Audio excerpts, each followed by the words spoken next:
मी स्वतः शेतकरीच आहे. मी डिझेल न्यायला आलेलो आहे.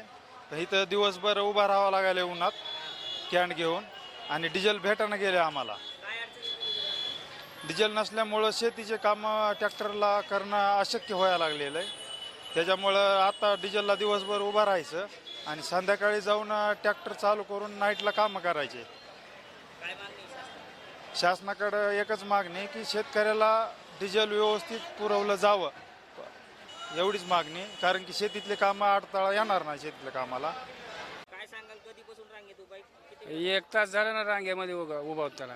किती पंप आहेत कळंबमध्ये? किती पंपावर पेट्रोल? पंप 10-15 आहेत, पण ही एकावरच आहे पेट्रोल. तर किती देतात पेट्रोलसाठी? पेट्रोलसाठी काय ते 2 लिटर काहीतरी देतात मला.